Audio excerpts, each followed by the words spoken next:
주님을 만나려면 갈릴리로 가라라는 제목으로 하나님의 말씀을 나누고자 합니다. 자, 오늘 본문의 배경은 예수님께서 이제 십자가에서 죽으시고 부활하셨어요. 자, 부활하신 후에 가장 먼저 예수님께서 제자들에게 선포하신 말씀, 그 선포하신 말씀이 바로 오늘 본문에 기록되어 있어요. 부활하시자마자 처음으로 선포하신 말씀이 오늘 본문에 기록되어 있는데, 자, 마가복음 16장 7절을 읽어보면, 가서 그의 제자들과 베드로에게 이르기를 예수께서 너희보다 먼저 갈릴리로 가시나니 전에 너희에게 말씀하신 대로 너희가 거기서 배우리라 하라 하는지라. 자, 지금 여기서요 두 가지 문장을 주목할 필요가 있는데, 뭐냐면 전에 너희에게 말씀하신 대로라는 이 문장 하나를 주목해야 되고요. 그 다음 뭐냐면 너희가 거기서 갈릴리에서 예수님을 보게 될 것이다. 자, 이 두 가지 문장을 우리가 주목해야 됩니다. 자, 예수님께서 지금 부활하신 이후에 그 예수님이 부활하신 그 동굴 있잖아요. 제 동굴에서 이렇게 시신을 묻었을 때 그 동굴에 천사가 있었어요. 천사 둘이 있었습니다. 오늘 본문에 청년이라고 나오는데 천사 둘이 있었어요. 근데 그 천사들이 뭐를 선포했느냐? 전에 너희에게 말씀하신 대로 예수님이 지금 살아나셨다라를 선포하셨어요. 자, 그냥 예수님이 살아나셨다라고 선포해도 돼요. 예수님이 살아나신 게 지금 중요한 사실이잖아요. 부활하신 사건. 근데 그게 아니라 전에 너희에게 말씀하신 대로 살아나셨다라는 거예요. 이거를요 의도적으로 지금 이 천사들은 강조하고 있습니다. 자, 그럼 질문해야죠. 왜 천사는 이러한 사실을 의도적으로 강조한 것일까? 그 이유는 간단합니다. 그것은 성경에 기록된 주님의 말씀은 반드시 이루어지기 때문임을 믿으시기 바라요. 요즘 제가 이게 본문을 이렇게 쭉 강의하는데 반복돼서 요즘 이 말씀이 하나님이 계속해서 선포하게 말씀하시더라고요. 우리가 못 믿나 봐요. 우리가 얼마나 못 믿는지 모르겠어요. 하나님의 말씀은 반드시 이루어지는데 못 믿을 때 하나님은요 반복해서 말씀을 주시더라고요. 믿으시기 바랍니다. 이렇게 반복적으로 이 말씀을 주시는 이유가 뭐예요? 예수님, 이 주님의 말씀, 하나님의 말씀은요 반드시 이루어진다는 거예요. 여러분들 여호수아 21장 45절을 읽어보면 여호와께서 이스라엘 족속에게 말씀하신 선한 말씀이 하나도 남음이 없이 다 응하였더라. 다 이루어졌다는 거예요. 여러분들 열왕기상 5장 12절 여호와께서 그의 말씀대로 솔로몬에게 지혜를 주신 거로, 지혜를 주신다고 하셨으니까 정말 솔로몬이 지혜의 왕이 됐잖아요. 말씀대로예요. 역대상 11장 3절 그들이 다윗에게 기름을 부어 이스라엘 왕으로 삼으니 여호와께서 사무엘을 통하여 전하신 말씀대로 되었더라. 되게 많아요. 말씀대로 되었다, 말씀대로 응하였다. 너무 많아요. 우리가 믿든지 안 믿든지 하나님의 모든 말씀은 하나도 남음 없이 다 응하게 됨을, 다 이루어지게 됨을 믿으시기 바랍니다. 근데 이 말씀이요 되게 은혜되는 말씀이잖아요. 근데 또 어떤 사람들에게는요 두려운 말씀이에요. 왜냐하면 성경에는 축복의 말씀만 있으면 다 이루어지면 너무 좋아, 그렇죠? 축복의 말씀 다 이루어지면 너무 좋아요. 근데 심판의 말씀도 있어요. 그러니까 심판의 말씀도요 반드시 이루어진다는 거예요. 그러니까 어떤 사람에게는 이 하나님 말씀이 다 이루어진다는 말씀이 너무나 은혜되는 말씀인데, 또 어떤 사람에게는 이 말씀이 굉장히 두려운 말씀이에요. 심판의 말씀도 이루어지기 때문이에요. 그렇게 신명기 30장 15절을 읽어보면, 보라, 내가 오늘 생명과 복과 사망과 화를 내 앞에 두었나니라는 이 말씀을 가르쳐 주시는 거예요. 아니, 생명과 복만 있으면 좋았을 텐데, 그리고 사망과 화도 있다는 겁니다. 여러분들, 지금 우리 앞에는요, 생명이 있어요. 축복이 있어요. 그런데 사망과 심판이 임하는 삶도 있음을 우리는 늘 약간은 긴장하고 살아야 돼요. 영적으로 긴장하고 살아야 돼요. 여러분들, 이 가운데서 저를 포함해서 여러분들 가운데 심판과 사망의 말씀이 임하게 주시옵소서 라는 분 한 분도 안 계시죠? 당연히 없죠. 당연히 없죠. 여러분들, 저와 여러분들에게는 늘 이 생명력 넘치는, 이 생명이라고 나오면은 이게 성경에서 생명, 이게 복 중에 생명 나오잖아. 이거는 그냥 생명력 있게 살아나는 거예요. 이게 그냥 생명력 있게 막 지금 내 삶은 죽을 것 같은데, 내 환경은 죽을 것 같은데, 그냥 너무 힘든데 막 에너지가 넘치는 거예요. 막 샘솟는 거예요. 생명력이 막 넘치는 거예요. 여러분들, 이런 생명력 넘치는 이 삶과 축복이 많이 저와 여러분들의 삶에 임하게 되길 간절히 소망합니다. 정말 간절히 소망합니다. 그렇다면 또 질문 하나 해야죠. 질문해야죠. 뭐냐면, 어떠한 신앙의 자세를 가졌을 때 생명과 축복의 말씀이 온전히 임하는 삶을 살게 되는가? 참 많은 것이 있어요. 많은 우리 주일날 났을 때 인내 영성도 가져야 되고, 겸손의 영성도 갖춰야 되고, 그럴 때 축복이 임해요. 근데 오늘 본문에서 또 하나 발견할 수 있는 게 있는 거예요. 여러분들, 생명과 축복의 말씀만이 온전히 임하게 되는 삶을 살기에는 갖춰야 되는 영성이 있는데, 여러분들, 그것은요, 믿음의 모델들 있잖아요. 믿음의 조상들. 이 믿음의 조상들이 공통적으로 모두 축복을 받았던 이 믿음의 조상들이 가지고 있던 공통적인 특징을 살펴보면 쉽게 발견할 수 있거든요. 그게 뭐냐면요, 바로 순종이에요. 순종. 아멘은 언제 하시려고? 집에 가서 하실까요? 아니, 순종하기 힘들어서 아멘 안 하시는 거예요? 여러분, 창세기 17장 23절을 읽어보면, 아브라함이 하나님이 자기에게 말씀하신 대로요. 말씀하신 대로요. 또한 출애굽기 40장 16절, 모세가 그같이 행하되 곧 여호와께서 자기에게 명령하신 대로 다 행하였더라. 말씀대로 행하였다는 거예요. 역대상 21장 19절, 여호와의 이름을 이름 말씀대로 다시 올라가니라. 아브라함, 모세, 여러분들, 다윗, 공통적인 특징이 뭐예요? 하나님의 이 정말 생명력 넘치는 이 축복, 하나님의 이 복을요 다 온전히 받아 누린 사람들이잖아요. 근데 이 사람들의 특징, 이 사람들의 삶을 다 묵상해 보니까 공통적으로 나오는 게 있어요. 말씀대로 행하였더라. 말씀대로 순종하였더라.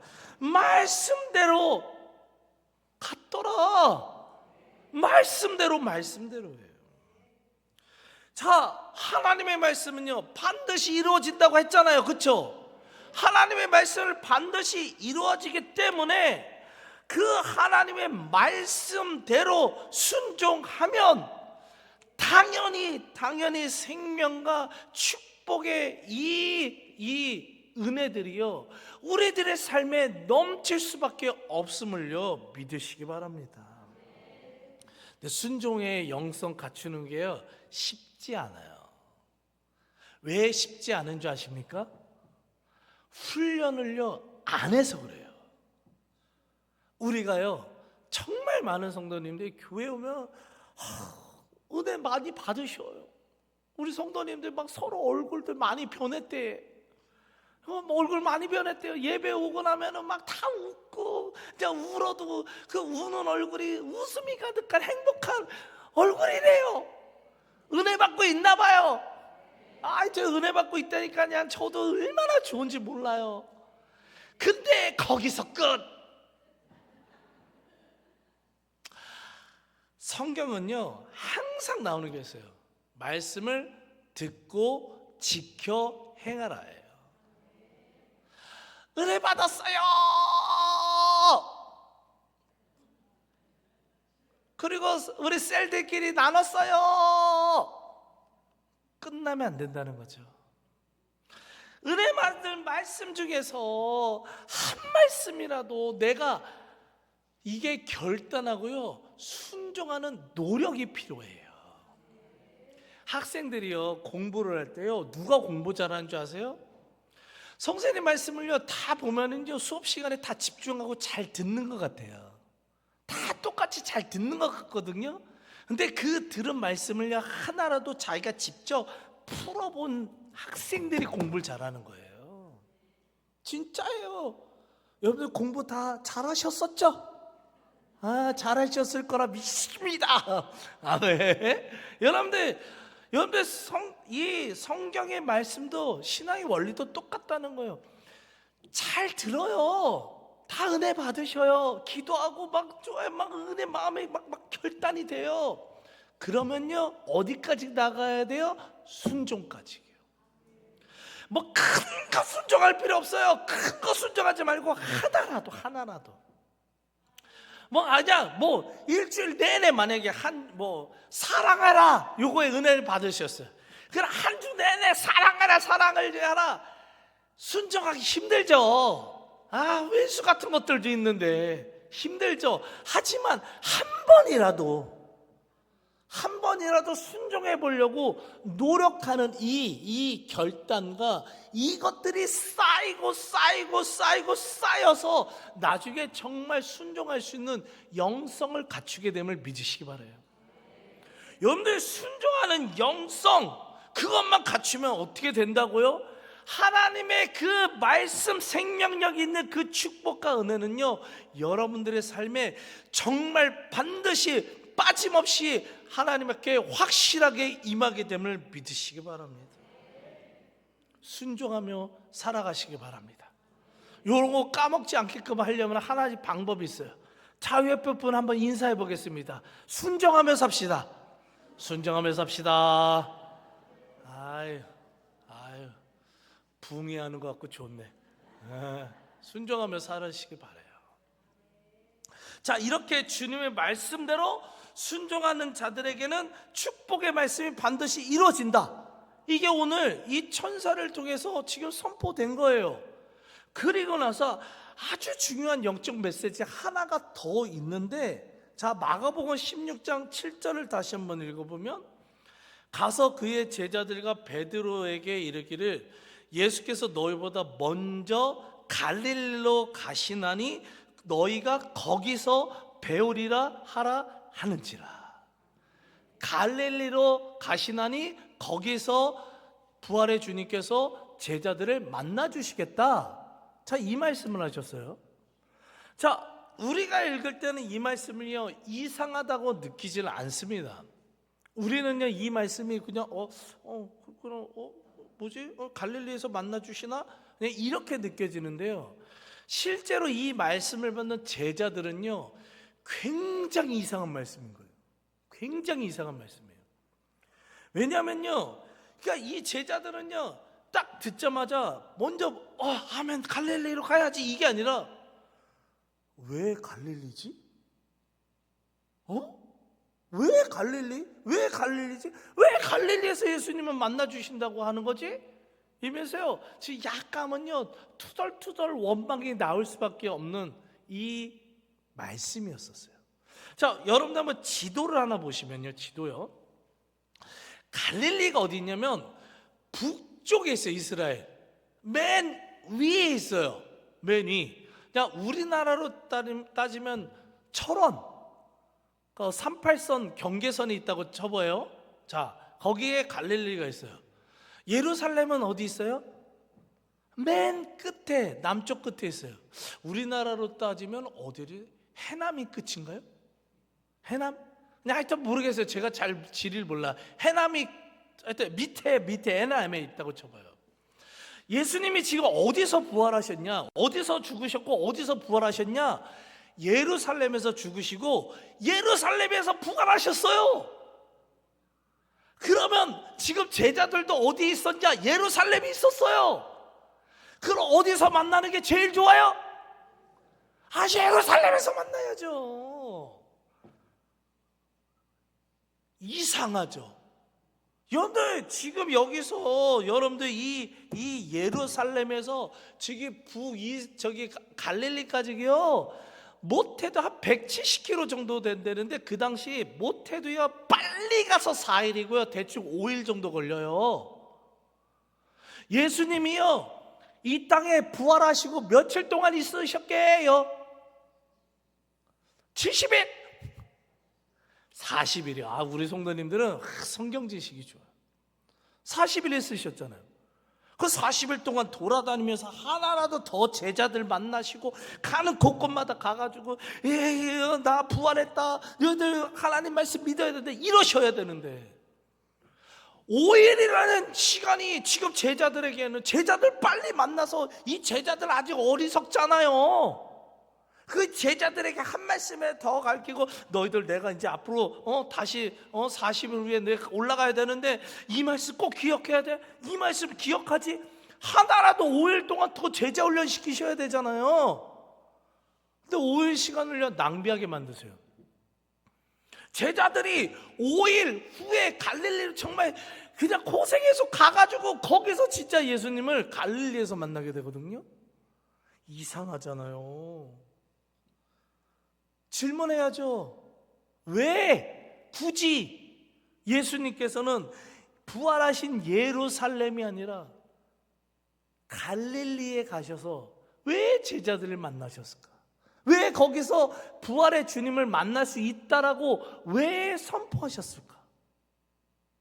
여러분들, 이 질문에 대한 대답이 무엇일까요?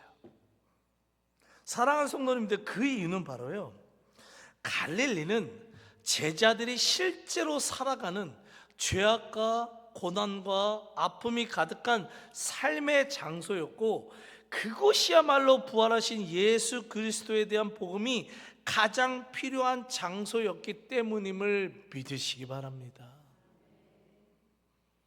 여러분들, 그 당시에 이스라엘 사람들은, 글쎄요, 제가 한번 설명한 적이 있는지 모르겠지만 이스라엘 사람들은요 갈릴리 안 살았어요. 갈릴리에 살지 않았습니다.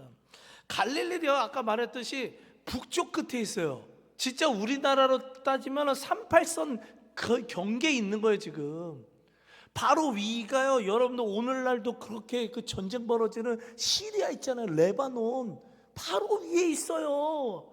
전쟁 옛날엔 전쟁 정말 잘 벌어졌거든요. 그 전쟁이 벌어지면 가장 먼저 공격당하는 데가 어디냐면 갈릴리에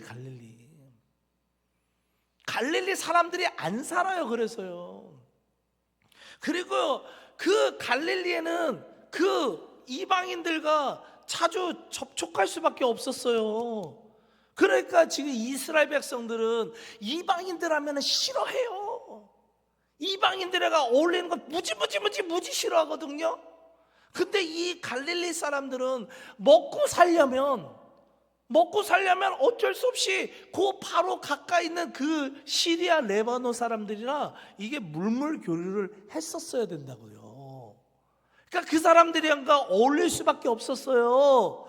그러니까 이스라엘 사람들은 저 갈릴리 저 이방인들이랑 어울리는 저 더러운 것들, 저 죄인들, 저 가난한 것들, 저 무식한 것들, 나쁜 것들, 그런 온갖 표현을 누구에게 사용했느냐? 갈릴리 사람들에게 표현을 했었어요. 갈릴리는요, 사람들이요 상종도 하지 않았습니다. 갈릴리는 죄악과 고난과 어둠이, 아픔이 가득한 장소, 그리고 그것을 상징하는 곳이 어디냐? 갈릴리였다는 거예요. 그래도 잘 생각해 보세요. 부활의 예수님의 그 능력이 다시 생명력 있게 살려주시는 그 능력이, 복음의 능력이 가장 필요한 것이 어디냐고요? 교회예요? 교회입니까? 교회도 필요하죠. 당연히 우리 연약한 자들이 오는 곳이니까. 하지만 그 부활의 주님, 회복의 주님, 능력의 주님, 살려주시는 하나님의 복음과 능력이 가장 두드러지게 나야 되는 것은 바로 그 갈릴리였다는 거예요. 어둠이 가득하고 죄악이 가득하고 모든 사람들이 무시하는 바로 그 땅이요, 가난한 자들이 넘쳐 사는 그 갈릴리. 그렇기 때문에 부활하신 예수님께서 부활하시자마자 가장 먼저 하신 게 뭐예요? 가장 먼저 하신 게 뭐예요? 내 이 부활의 능력을, 이 복음을 누구에게 가장 먼저 전하길 원하셨어요? 갈릴리요, 갈릴리요. 특히 마가복음 16장 7절을 다시 한번 읽어보면 너희보다 먼저 갈릴리로 가시나니라는 표현이 있거든요. 여러분, 여기서 가시나니라는 이 표현이요, 이게 어마어마한 단어예요. 우리나라 말로는 그냥 가시난다, 그냥 가셨다, 먼저 가셨다, 이 표현인데요. 여러분, 이 헬라어 이 프로아 게이라는 건 뭐냐면, 근데 이게 목자가 있잖아요. 목자가 있고요, 양들이 있잖아요. 그 양들은 목자를 졸졸졸 쫓아다니잖아요. 그러다 나중에 어디 목자가 양 우리로 이렇게 놀 때 막 몰잖아요. 막 양들을 이렇게 몰잖아요. 이렇게 몬다는 표현이 저 프레아게이예요. 그러니까 지금 예수님께서는요, 부활하시자마자 제자들을 모르셨어요. 어디로 모르셨냐? 갈릴리로 몰고 가셨다는 거예요. 갈릴리로 몰고 가셨다는 거예요. 제자들아, 예루살렘에 있지 마. 갈릴리로 빨리 와. 갈릴리로 가야 돼. 갈릴리로 계속 몰고 가신 거예요. 재밌는 게 하나 있어요. 예수님께서요, 십자가에 달리시기 전에는요, 예수님께서는 제자들을요, 예루살렘으로 몰고 가셨어요. 예루살렘에 성전이 있었거든요. 그 성전으로 몰아가셨어요. 그리고 예루살렘에서 뭐를 하셨어요? 죽으셨어요. 이게 뭘 상징하는 줄 아십니까? 제자들과 함께, 제자들로 함께 성전, 즉 교회로 몰고 가신 거예요. 몰고 가셔서 죽이시는 거예요. 내 교만을 죽이시고요, 내 죄악을 교회에서 죽이시고요, 내 아직도 내가 잘났다고 생각하는 이 경험, 이 생각들을 다 죽이시는 거예요. 철저하게 십자가 앞에서 죽이시는 거예요. 그 죽이심으로써 새로운 사람으로 변화시키시는 거예요. 하나님이 원하시는 사람으로 변화시키시는 거예요. 믿음이 성장하고 성숙하도록 이 성전으로 몰아오셔서, 이 예배 자리를 몰아오셔서 우리를 철저하게 죽이시고 영적인 사람으로 살리신 거예요. 자, 그런 다음에 어떻게 하셨다고요? 끝난 게 아니에요. 그렇게 살아난 부활의 주님과 함께 그 능력으로 은혜를 받은 사람들을 어디로 몰고 가셨다고요? 갈릴리로 이제 갈릴리로 가는 거예요. 부활의 능력 알았어요? 축복 아셨어요? 은혜 받으셨어요? 하나님에 대한 어떠한 그 기적이, 기쁨이 내 안에 이게 샘솟아요? 혼자 나누지 마시라고요. 그거를 갖고 여러분들 지금도 어둠이, 고난이, 아픔이 남많은 갈릴리, 즉 우리들의 삶의 터전으로 가지고 가야 됨을 믿으시기 바랍니다. 그렇기 때문에 부활하신 예수님은요, 제자들을요, 예루살렘에서 만나주신 게 아니에요. 예루살렘에서 만나주신 게 아니라 그 제자들을, 그 부활의 기쁨을 가지고, 은혜를 가지고, 능력을 가진 제자들을 어디로요? 갈릴리로 모르셨어요. 저는요, 우리 여기 다들 아까도 기도하셨겠지만 놀랬어요. 그렇죠? 아침에 하루 종일 오늘 놀라셨을 거예요. 이 정치에 우리나라는 이제 끝판에 왔습니다. 끝판. 저는 어느 당도 지지하지 않습니다. 이쪽 당, 뭐 저쪽 당 그런 거 없습니다. 물론 여러분들에게는 뭐 지역적 특색도 있고 그러니까 있겠지만 이거는요 누구 하나의 잘못이 아닙니다. 서로 싸우고 싸웠잖아요. 계속 싸우다가 말도 안 되는 지금 이제 그런 일까지 벌어졌어요. 지금 한국 땅은요 갈릴리가 돼버린 거예요. 근데 이거를 갖고 오늘 한번 여러분들 가운데 여러분들 뉴스를 보면서 비판하시고 하셨죠? 여러분들 가운데 누구 하나 이걸 기도하신 분 혹시 있으시나요? 아멘, 아멘. 이걸 갖고 기도하셔야 된다고요. 기도하셔야 된다고요. 우리는 이 문제를 놓고 사람 해결을 못 한다고요. 이 땅은요, 이 한국은 갈릴리가 돼버렸어요. 어둠이 가득해요. 여기 천안 땅은요, 우리의 삶의 터전은요, 너무도 갈릴리가 돼가고 있어요. 어둠이 난무합니다. 우리 교회에 부흥하고 있잖아요. 너무 감사해요. 이것으로 끝나면 우리 교회는 언젠가 무너집니다. 건강한 교회가 아닌 거예요. 우리 교회가요 이렇게 부흥을 한다면 새로 오신 성도님들도 잘 정착할 수 있게 기도하심과 동시에 우리의 믿음이 성숙하고 성장한다면 이 나라 이 민족을 위해서도 기도해 주셔야 됩니다. 이 지역사회도 우리가 정말 아직도 굶주려 있는 사람들에게 우리는 이번에 이제 이불을 나눌 거예요. 그런 몸부림 하나라도 있는 교회가 되어야 될 줄 믿습니다. 갈릴리에서 그때 주님은 그때 우리를 만나 주신다는 거예요. 여러분들 오늘 말씀을 정리합니다. 하나님 말씀은요 반드시 이루어질 줄 믿습니다. 어떤 자에게 이루어지느냐? 순종하는 자요. 순종하는 자요. 자, 오늘 어떤 말씀을 받았냐? 부활하신 주님께서 갈릴리로 가래요. 순종하시기 바랍니다. 그게 여러분들에게 어떻게 들려오는지 모르겠어요. 어떤 분들은 기도하십시오. 또 어떤 분들은 지금 지역에 어려운 사람들이 기억나면 그분에게 뭐 하나라도 뭐라고요? 호떡 하나라도 나눠주세요.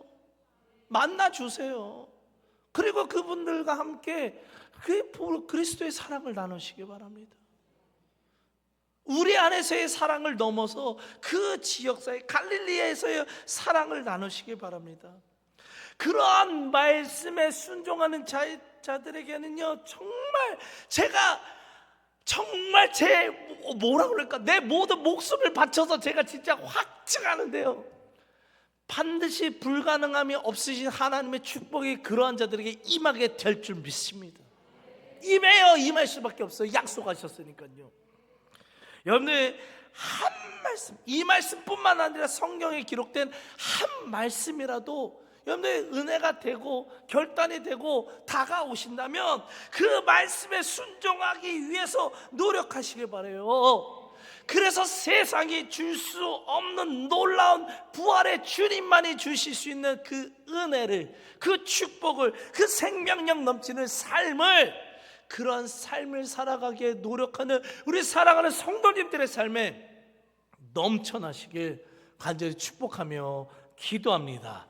아멘. 우리 한번 이 시간 내가 매일 기쁘게라는 찬양 한번 하나님 앞에 박수 치면서 찬양했으면 좋겠습니다. 순례의 길이라는 거예요. 쉽지 않아요. 순종의 길이 쉽지 않습니다. 갈릴리로 가서 기도하는 거 쉽지 않습니다. 하지만 그 길을 걸어갈 때 성령님이 함께 해주셔서 우리의 삶을 회복시키시고 살려주실 줄 믿습니다.